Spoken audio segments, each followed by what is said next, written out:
नमस्कार दोस्तों, मैं सीताराम शर्मा हिंदी एंड संस्कृत क्लासेज में आपका स्वागत है। आज हम आपको हिंदी व्याकरण में समास पढ़ाएंगे, तो चलिए शुरू करते हैं। दोस्तों, समास बहुत ही आसान है। यहाँ पर जो दूसरा नंबर का समास है वह है बहुव्रीहि समास। मैंने आपको एक सूत्र भी बता रखा है, भाई एक सूत्र है, वो सूत्र यह था कि अब कह तो दे दे, ऐसे अव्ययभाव हो गया, वैसे बहुव्रीहि हो गया। तो दूसरा नंबर का है बहुव्रीहि समास। बहुव्रीहि समास कहाँ पर होता है? जिसमें कोई वस्तु व्यक्ति पूरे संसार में प्रसिद्ध हो और जिसके समान आज तक कोई पैदा नहीं हुआ हो, वो हमेशा बहुव्रीहि समास होता है। इसकी छोटी परिभाषा ये होती है कि जिसमें दोनों पदों के अतिरिक्त कोई तीसरा अर्थ प्रदान रहे, वह हमेशा बहुव्रीहि समास होता है।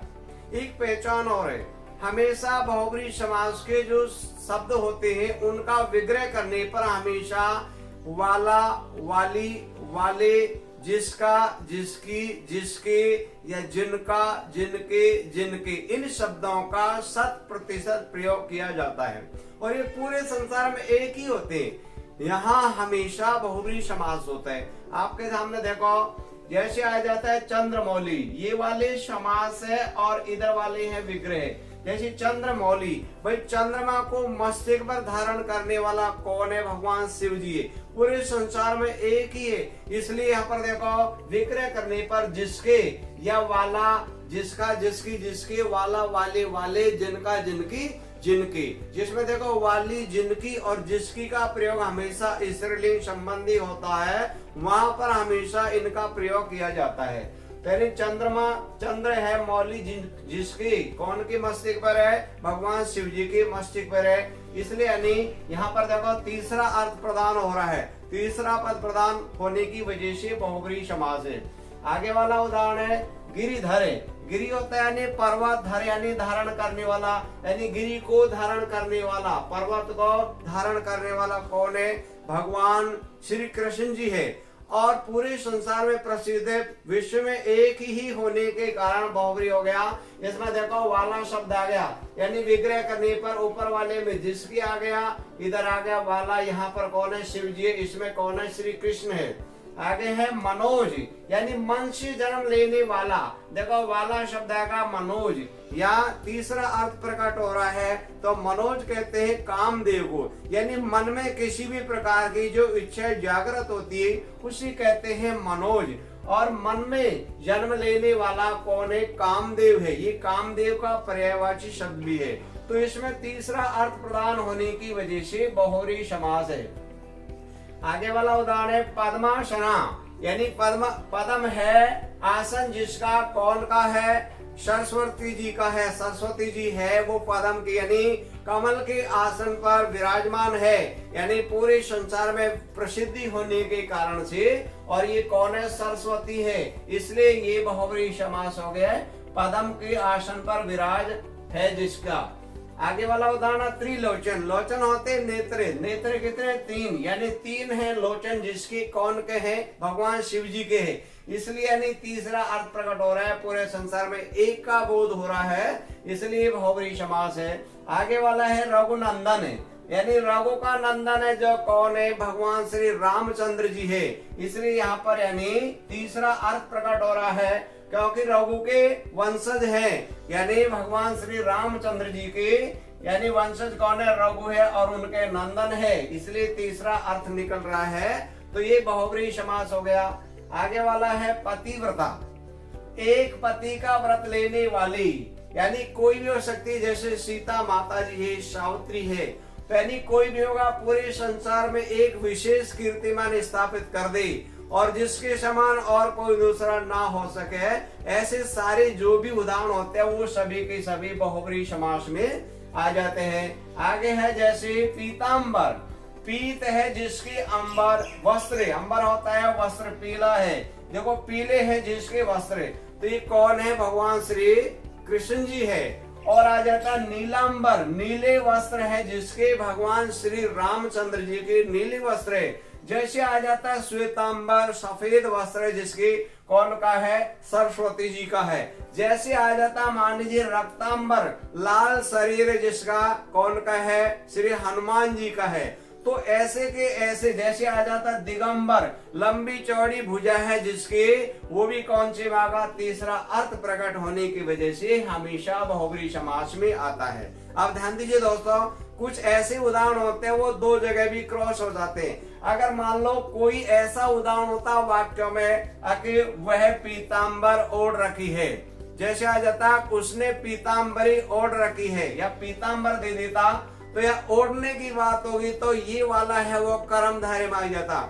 लेकिन पर्सनल अकेला पीताम्बर आ गया तो वो हमेशा बहुब्री समास में होता है, क्योंकि पीला वस्त्र तो कोई भी ओढ़ सकता है, वो एक वाक्य में देगा। तो ये हमेशा ध्यान दीजिए, अगर ऐसे उदाहरणों को वाक्य में दे देता है, जैसे वह पीताम्बर ओढ़ के आया, तो ये कोई व्यक्ति के बारे में कहा गया, भगवान श्री कृष्ण जी के बारे में नहीं कहा गया। तो ऐसे उदाहरण वाक्यों में दे देते हैं तो वो हमेशा कर्मधारय होते हैं, और अगर मान लीजिए अकेला दे देते हैं तो वो हमेशा बहुब्री समास में ही प्रयोग किया जाता है। ऐसे आ गए जैसे चतुरानन है, यानी चार है मुख जिसके, चार मुख कौन के हैं? ब्रह्मा जी के हैं। जैसे आ जाता पंचानन आ जाता, पांच मुख जिसके, कौन के? हनुमान जी के हैं। जैसे आ जाता षडंग आ जाता, छह अंग है जिसके, कौन है? कामदेव जी है। जैसे आ जाता मान लीजिए षडानन आ जाता, छह मुख जिसके, कौन है? कार्तिक जी है। जैसे आ जाता दशानन आ जाता तो कौन है? रावण है। 10 मुख है जिसकी, यानी जिसका जिसकी जिसके, वाला वाले वाले, जिनका जिनके जिनके, विग्रह करने पर हमेशा 100% इन्हीं शब्दों का प्रयोग किया जा रहा है। आपके सामने यहाँ पर मौजूद है। अब देखो लेने वाली, ये स्त्री का हो गया। जैसे आ जाता अष्टभुजा, 8 भुजा है जिसकी, या 8 भुजा वाली, या 8 भुजा है जिनके, तो कौन है? दुर्गा मातेश्वरी।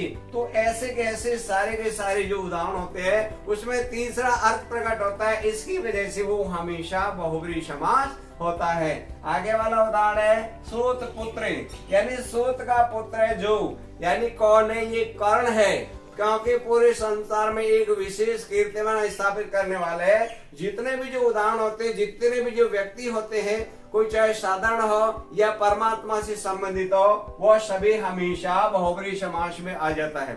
जैसे आ जाता है लौह पुरुष, तो लौह पुरुष कौन है? आपको पता होगा, बोलो। जो हमारे भारत देश के, यानी गृह मंत्री भी रहे थे ना, तो ऐसे उदाहरण आ जाता है, वो हमेशा बहुब्री समास में ही प्रयोग किया जाता है। आपको पता है जिनकी प्रतिमा हमारे पूरे विश्व में सबसे बड़ी है, तो वो हमेशा बहुब्री समास में प्रयोग किया जाता है। दोस्तों इसके अलावा ये और है, जैसे आ जाता सुरेंद्र आ जाता, सुर है, सुर प्लस इंद्र होता है विच्छेद, तो ये भी बहुब्री समास में, यानी देवताओं के जो स्वामी कौन है? इंद्र। जैसे आ जाता राकेश, राका धन ईश होता है, यानी चंद्रमा को मस्तक पर धारण करने वाला कौन है? भगवान शिव जी है। जैसे आ जाता गणेश, गणों में जो ईश श्रेष्ठ है कौन है? गणेश जी है। ऐसे जैसे आ जाता उमेश, उमा के जो स्वामी, उमापति कौन है? उमापति, बताइए। उमापति है शिव जी। और जैसे आ जाता रमेश, रमापति, जो रमापति कौन है? विष्णु भगवान है। ऐसे जैसे आ जाता लंकेश, लंका के जो स्वामी कौन है? रावण है। तो ऐसे सारे के सारे, जैसे महेश, महान है जो ईश कौन है? शिव जी है। तो सारे के सारे ऐसे नाम आ जाते हैं, जैसे रघुनंदन दे दिया, तो ऐसे नाम हमेशा बहुब्री समास में होते हैं। और ध्यान दीजिए दोस्तों, जितने भी जो यहाँ पर देखो, यानी प्रथम ऐसी भी संख्या आ जाती है, जैसे यहाँ पर यानी संख्या आ गई चतुरानन, तो ये ऐसी संख्या होनी चाहिए जो विश्व प्रसिद्ध होती है। जैसे त्रिनेत्र आ जाता है, त्रिलोचन आ गया, जैसे पंचानन आ गया, जैसे दशानन आ गया, जैसे अष्टभुजा आ गया, जैसे षडानन आ गया, जैसे षडंग आ गया, 6 अंग जिसकी, कौन है? कामदेव की। तो ऐसे कैसे सारे के सारे जो भी उदाहरण है, वो उदाहरण हमेशा बहुब्री समास में होते हैं। और बस आप इतनी सी ध्यान रखिए, विग्रह करने पर हमेशा बहुब्री समास में या तो जिसका जिसके जिसके, या वाला वाले वाले, या जिनका जिनके जिनके, ऐसे शब्दों का प्रयोग किया जाता है। इतना सा आपको ध्यान देना है। दोस्तों अगर आपको ये वीडियो अच्छी लगी तो आप इसे लाइक करिए तथा हमारे इस चैनल को सब्सक्राइब करें ताकि अगली वीडियो का नोटिफिकेशन आपको मिल सके। और इस टॉपिक में आपको किसी भी प्रकार की कोई प्रॉब्लम हो तो आप हमें कमेंट करके अवश्य बताएं। नई वीडियो के साथ फिर मिलते हैं। नमस्कार।